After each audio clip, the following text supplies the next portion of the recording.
HSC 26 batch তোমাদের অনেক বলেছিলাম যে পড়াশোনা ফার্স্ট থেকে শুরু না করলে কিন্তু একটা সময় যে ধরা খাবা।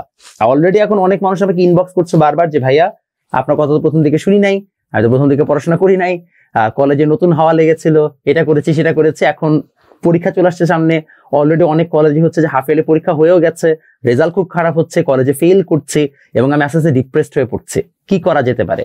তুমি যে সিচুয়েশনটার মধ্যে দিয়ে বর্তমানে যাচ্ছ, এই সেম সিচুয়েশনের মধ্যে দিয়ে আমার দেখা বিগত 6 বছরের পড়ানোর অভিজ্ঞতায় মেজরিটি স্টুডেন্ট যায়। সো এটা একটা খুবই কমন ফেনোমেনা। প্রথমত আগে বলে নি এখানে দোষ টাকা, তারপরে আমি শুধু তোমাদেরকে সলিউশন বলবো। চলেন আমরা ফল্টটা আগে বের করার চেষ্টা করি। একটা বিশেষ কলেজ, আমি কলেজটার নাম বলছি না, সেই কলেজে মাত্র 3টা 50 মিনিটের ক্লাস, অর্থাৎ আমি যদি হিসাব করি তাহলে সে 3 5 150 মিনিট, আড়াই ঘন্টাও মানে আড়াই ঘন্টার মধ্যে তারা নিউটনীয় বলবিদ্যার ফুল চ্যাপ্টারটা শেষ করেছে, যেটা আমি অফলাইন ব্যাচে 16 ক্লাস পড়িয়ে তারপরে শেষ করতে পেরেছি। 16 ক্লাস মানে যদি আমি 1.5 ঘন্টা করেও ধরি তাহলে 16 ঘন্টা, তার সাথে 8 ঘন্টা, মানে অ্যাটলিস্ট 23 থেকে 24 ঘন্টা। অনলাইন হিসাব করলে এটাকে আমি 12 ঘন্টায় 12টা ক্লাসে শেষ করেছি, মানে প্রায় 20 ঘন্টা। যেখানে 20 থেকে 25 ঘন্টা লাগিয়েছে যে একটা নিউটনীয় বলবিদ্যার চ্যাপ্টার শেষ করতে, অনেক কলেজে সেটা মাত্র 50 মিনিট বা আড়াই ঘন্টায় শেষ করেছে। তো ওই বাচ্চা কি বুঝবে? এখানে দোষ শুধুমাত্র বাচ্চাদেরকে দিয়ে লাভ নেই, এখানে অনেকাংশে কলেজ দায়ী। বাবা মা অনেক কষ্ট করে অনেক আশা নিয়ে তারপর হচ্ছে কলেজগুলোতে পাঠায়, কারি টাকা বেতন দেয়, তারপরে বাচ্চাদের পড়াশোনা করতে হয় অনলাইনে মোবাইলে বসে অথবা অফলাইনে কোচিং সেন্টারগুলোতে। এই মানে ফেনোমেনাটা বাংলাদেশের প্রত্যেকবার কলেজগুলোতে আসছে। শুধু ফলটা এই জায়গায় না, একসাথে মাল্টিপল চ্যাপ্টার। মেজরিটি কলেজে আমি হিসাব করে দেখলাম যে তারা নাকি একসাথে প্রায় হচ্ছে যে 6-7টা চ্যাপ্টার এক্সামে দিয়েছে। সব কলেজ বলছি না, কিছু কলেজ, যেমন আমার একটা পরিচিত কলেজে তারা বললো যে তারা ফিজিক্সের নাকি 6টা চ্যাপ্টার থেকে 7টা চ্যাপ্টার এক্সামে দিয়ে রেখেছে। অথচ যদি আপনি নটরডেমে মানে সাথে কথা বলেন, নটরডেমিয়ানদের সাথে, তাদের মোস্ট প্রবাবলি এখন ফিজিক্সের 4টা চ্যাপ্টারও ঠিক মতো শেষ হয় নাই। এবং এই জিনিসটাই হচ্ছে যে আসলে ডিফারেন্স। আমরা অযথা তাড়াহুড়া করে পড়াতে যে আসলে কোনো কিছুই পড়াই না, এবং এই জিনিসটার কারণে প্রত্যেকবার অনেক স্টুডেন্ট সাফার করে। আমি স্টুডেন্টদের পক্ষে অনেক কথা বলেছি এবং আমি সবসময় বলে যাব, কারণ আমার কাছে মনে হয় যে আসলে মেজরিটি অফ দ্য কেসেসে স্টুডেন্টরা ভিকটিম, তারা সবসময় হচ্ছে যে মেইন দায়ী না এই প্রবলেমগুলোর জন্য। তো শুধুমাত্র আমি স্টুডেন্টকে কখনোই দোষ দিব না। উল্টো পাল্টা সিলেবাস, আনস্ট্রাকচার্ড হচ্ছে যে পড়াশোনা, তারপরে ঠিক মতো না পড়ানো, ক্লাসে এসে গল্প করা, ফাঁকিবাজি করা এবং অতিরিক্ত ভাবে এক্সাম নেওয়ার যে প্রবণতা, সেগুলোর কারণে প্রত্যেক বছর স্টুডেন্টরা ফার্স্ট ইয়ার থেকে সাফার করে। এখন প্রশ্ন হচ্ছে এগুলো নিয়ে কথা বলে লাভ কি? আমি অনেক বছর ধরে বলছি কোনো চেঞ্জ আসছে না, কারো এটা নিয়ে কোনো ভ্রুক্ষেপ নাই। বিকজ গার্ডিয়ান মহল থেকে স্টুডেন্ট থেকে শুরু করে তারা কেউ আসে এটা নিয়ে আওয়াজ তুলতে জানে না, তারা ইউনাইটেড না। সেটা নিয়ে আমি আসলে আলোচনা করবোই না। আমার যেটা নিয়ে আলোচনা করা দরকার সেটা হচ্ছে সলিউশন। যে এখন তুমি যদি এরকম একটা স্টেটে পড়ে যাও যেখানে ভাই তোমার পরীক্ষা সামনে অথবা পরীক্ষা দিয়েছো এবং তুমি দেখতে পাচ্ছ তোমার কলেজে 7-8টা চ্যাপ্টার শেষ করে ফেলেছে, তুমি উঠতে গেলে 2 থেকে 3টা বা 4টা চ্যাপ্টারও শেষ করতে পারছো না, তাহলে তোমার জন্য এই ভিডিওটা। কি করবা? চলেন আমার সলিউশনের দিকে আগাই। সলিউশন, প্রথম যে সলিউশনটা তোমার দরকার সেটা হচ্ছে যে যদি তুমি এখন সামনে আগামী 3 মাস তুমি দেখবা জানুয়ারি, ফেব্রুয়ারি, মার্চ মেজরিটি কলেজে একটু আরাম থাকবে, কারণ তাদের এখন হচ্ছে শীতকালীন ছুটি চলবে, পিকনিক থাকবে, তারপরে তোমার স্পোর্টস থাকবে, মার্চ মাসে রমজান আছে। মেজরিটি কলেজগুলোতে খুব একটা ক্লাস টাস হবে না, খুব একটা পড়ানো হবে না, বাট পরীক্ষা তারা ঠিকই নিবে। কিন্তু তোমার সুবিধা হচ্ছে যত তোমার ক্লাস টাস একটু কফ থাকবে বা কম থাকবে, তোমার জন্য এই টাইমটা ইউটিলাইজ করা খুব important. So target the next 3 months, January, February and March. এই 3 মাসকে টার্গেট করে তোমার এখন সিলেবাস সাজাইতে হবে বা প্ল্যান সাজাইতে হবে। অলওয়েজ রিমেম্বার, কলেজে তোমাকে যা বলছে যে এতগুলো চ্যাপ্টার শেষ করো, তোমাকে এতগুলো চ্যাপ্টার শেষ না করলেও চলবে। সাপোজ আমি এক্সপেক্ট করছি মার্চ মাসের পরে তোমাদের যখন এপ্রিল মাসে এক্সাম হবে, তখন মেজরিটি কলেজে তোমাদেরকে সিলেবাস দেওয়া হবে ফিজিক্সের ক্ষেত্রে পায় 10 থেকে 12টা চ্যাপ্টার্স। এখন এই 10 থেকে 12টা চ্যাপ্টার তোমাকে যখন এক্সামে দেওয়া হবে, বাবা তোমার দরকার নাই, তুমি প্ল্যান করো 8টা চ্যাপ্টার। তো তুমি প্ল্যান করো কিভাবে তুমি 8টা চ্যাপ্টার শেষ করবা। তো তোমাকে এখন এরকম গেম প্ল্যান নিয়ে আগাইতে হবে। এখন আসো কিভাবে হচ্ছে যে আমরা পড়াগুলো পড়বো। আমি তোমাকে টিপ নাম্বার যেটা 1 দিব, এখানে আমি সলিউশন গুলো লিখি। টিপস নাম্বার 1, ফাইন্ড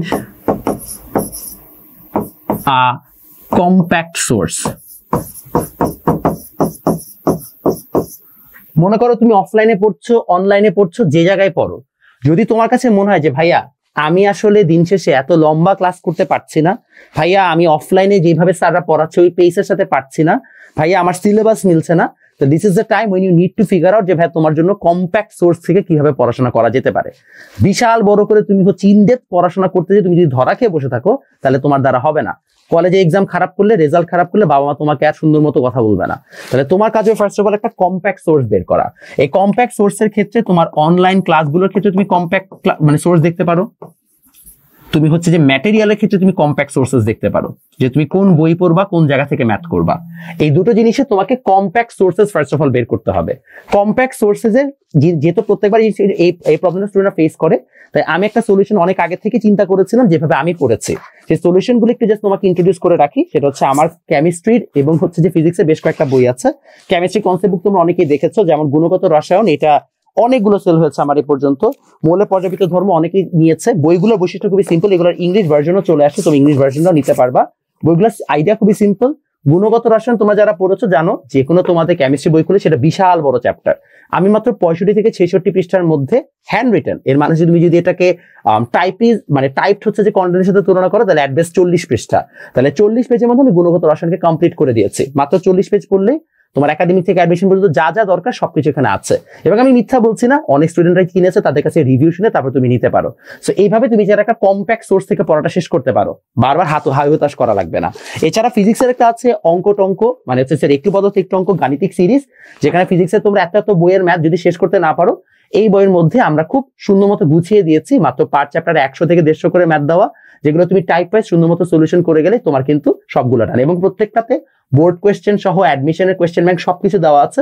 তো তোমাকে একসাথে অনেক supplement, test paper, question bank এগুলো কিনতে হচ্ছে না। তো যদি কারো দরকার হয় তাহলে আমাদের হোয়াটসঅ্যাপ নাম্বারে তোমরা চাইলে কন্ট্যাক্ট করতে পারো। গেল, অনেক প্রমোশন হয়েছে, চলেন আমরা ভিডিওতে ব্যাক করি। তাহলে আমরা ফাইন্ড এ কম্প্যাক্ট সোর্স, এটা হচ্ছে তোমার জন্য প্রথম আইডিয়া। আমারটাই কিন্তু হবে এমন না, তুমি যে কোনো টিচার যার কাছে কিনে একটু কম্প্যাক্ট ভাবে নোট করা থাকে, বা তোমার ফ্রেন্ডও হতে পারে, তার কাছে কিন্তু কম্প্যাক্ট ম্যাটেরিয়াল গুলো নিয়ে নাও। কারণ বিশাল জিনিসপত্র তোমার এখন আর পড়ার ধৈর্য সময় কোনোটাই নাই। নাম্বার 2 বাচ্চারা, টিপ নাম্বার 2, এক তো তুমি একটা কম্প্যাক্ট সোর্স নিবা। সেকেন্ড, তুমি যে কাজটা করবা সেটা হচ্ছে একটা স্প্লিট রেশিওতে এখন পড়াশোনা করবা। স্প্লিট রেশিও কি? স্প্লিট রেশিও হচ্ছে 70-30। 70% of your study time should make sure যে তুমি যেন হচ্ছে নতুন পড়া পড়ো। 30% হচ্ছে তোমার প্রিভিয়াস পড়া। ফর এক্সাম্পল, তোমার এখন কলেজের সামনে হচ্ছে যে, মনে করো তোমার কলেজে একটা চ্যাপ্টার পড়াচ্ছে, তুমি এখনো হচ্ছে যে কলেজ থেকে 2টা চ্যাপ্টার পিছিয়ে আছো, তাহলে তুমি কলেজের সাথে ওটা পড়তে থাকবা। মানে কলেজের সাথে যে চ্যাপ্টারটা পড়াচ্ছে ওটাতে 70% টাইম দিবা, পিছিয়ে পড়া চ্যাপ্টারগুলোতে 30% করে টাইম দিবা, যেন একটা সময় পরে যে তোমার 2টো চ্যাপ্টার একসাথে হচ্ছে মোটামুটি কমপ্লিট হয়ে যায়। তো তোমাকে এটা মোটামুটি মাথায় রাখতে হবে। নাম্বার 3, টিপ নাম্বার 3,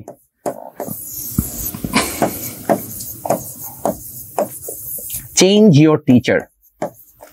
এটাতে কোনো সমস্যা নাই। আমি আমার স্টুডেন্টকে খুব ওপেনলি বলি যে ভাইয়া, তোমার যদি মনে হয় যে তোমার আমার কাছে পড়ে লাভ হচ্ছে না, তুমি অবশ্যই টিচার চেঞ্জ করো।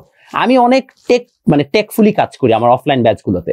অফলাইন ব্যাচে দেখা যায় আমার একসাথে 4-5টা ব্যাচ থাকে, প্রত্যেক ব্যাচেই হচ্ছে যে কোনো না কোনো চ্যাপ্টার পড়ানো হচ্ছে। তো যেহেতু আমি অফলাইনে মেজরিটি কেসেস আইসিটি পড়াই, এই কারণে দেখা যায় আমার যদি চ্যাপ্টার 3, 4, 5 তিনটাই কোনো না কোনো সময় চলতে থাকে, তাহলে স্টুডেন্ট আসলে ফিরে যাওয়ার সুযোগ থাকে না, বিকজ কারো না কারো পরীক্ষায় দিন শেষে 3, 4, 5ই থাকবে। বাট অন্যান্য সাবজেক্টের ক্ষেত্রে একটা স্ট্রাগল আছে। যেমন আমার যখন ফিজিক্স ব্যাচে আমি অফলাইনে পড়াই, আমার ব্যাচের সিলেবাসের সাথে মিলানো খুবই কষ্ট হয়ে যায় বাচ্চাদের জন্য। যেমন আমার হয়তো এখন গ্র্যাভিটি পড়াইতে হবে, আর ওইদিকে হচ্ছে আরেক বাচ্চারা সে স্থির তৈরি, আমি এখন কোনটা পড়াবো? এই ধরনের ডিলেমাগুলো প্রায় হয়। যদি আমি এটা সলিউশন হিসেবে তাদেরকে রেকর্ডেড ক্লাস প্রোভাইড করি, বাট সবার জন্য আবার সেটা ইনাফ সলিউশন না। সবাই অনেকে হচ্ছে যে অফলাইন ক্লাসই চায়, বা অনেকে তো অনলাইন ক্লাসে যখন সাইকেল ওয়াইজ কোর্স গুলো কিনে, সব সাইকেলে সব ধরনের কোর্স ম্যাটেরিয়াল অ্যাভেলেবল থাকে না।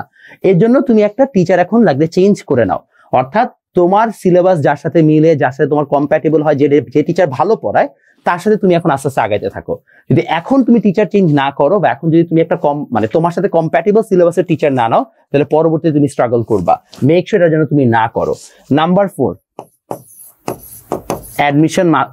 অ্যাডমিশন চুলায় যাক, অ্যাডমিশনের গোষ্ঠী উদ্ধার করো, কোনো দরকার নাই ভাইয়া। অ্যাডমিশনে নিয়ে এখন তোমার মাথা ঘামানোর কোনো দরকারই নাই। তোমার কাজ এখন হচ্ছে যে কি করা, জাস্ট তোমার হচ্ছে কলেজের পরীক্ষাটাতে ভালো করা। কারণ কলেজের পরীক্ষা ভালো করার জন্য ভাই কি করতে হয়?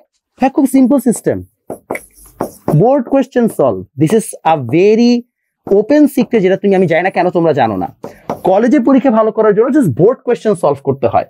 তোমরা যদি খেয়াল করে দেখো majority of your questions literally board কোয়েশ্চেনের হুবহু কপি, বা সেখান থেকে একটা হচ্ছে যে স্লাইড বলতে পারো, হচ্ছে যে সিমিলার একটা কোয়েশ্চেন আসে। সো যে কোনো একটা চ্যাপ্টার পড়ার পরে তুমি যদি বোর্ড কোয়েশ্চেনটা অ্যাটলিস্ট সলভ করে ফেলো, তুমি ম্যাক্সিমাম কোয়েশ্চেন হচ্ছে কমন পেয়ে যাবা। এই জিনিসগুলো তোমরা জানো না দেখে তোমরা বারবার মিস আউট করো, বারবার তোমরা কলেজ পরীক্ষায় খামাখা বিশাল বড় সিলেবাস পড়তে যাও। ওই জিনিসটা করার কোনো দরকার নাই। এবং last but not the least, এখন একটা জিনিস মাথায় রাখবা ভাইয়া, তুমি পিছায় গেছে, এটা ট্রু। এখন খামাখা এই কোয়েশ্চেনকে কমেন্টে করে না, ভাই আমি এখনো কিছু শুরু করে নেই, আমি কি হচ্ছে যে বুয়েটে চান্স পাবো কিনা। ভাই তুমি বুয়েটে চান্স পেতে পারো যদি তুমি ঠিক মতো পড়ো, যদি ঠিক মতো না পড়ো বুয়েটে চান্স পাবা না।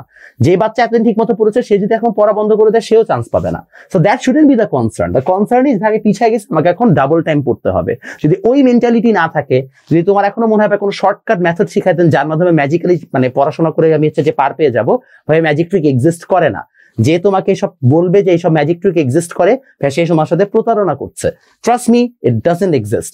এবং এই জন্যই বারবার বলছি, লাগলে পড়ার সময় বাড়াও, অন্য যে সকল জায়গায় সময় তোমার ব্যয় হচ্ছে সেগুলোকে বন্ধ রাখো। লাগলে আগামী 3-4 মাস তুমি হয়তো তোমার এক্সট্রা কারিকুলার অ্যাক্টিভিটিস একটু হচ্ছে যে কমায় রাখলা, আগে পেইসে ব্যাক করো, ট্র্যাকে ব্যাক করো, দেন তুমি আবার হচ্ছে যে তোমার ফর্মে ফিরে যাও।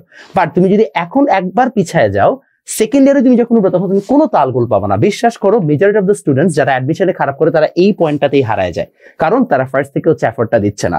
So do not do that. সব ধরনের ডিস্ট্রাকশন অফ রেখে লাগলে হচ্ছে যে ধুমায় পড়াশোনা করো, ইনশাআল্লাহ তোমাদের একটা কামব্যাক এখনই সম্ভব।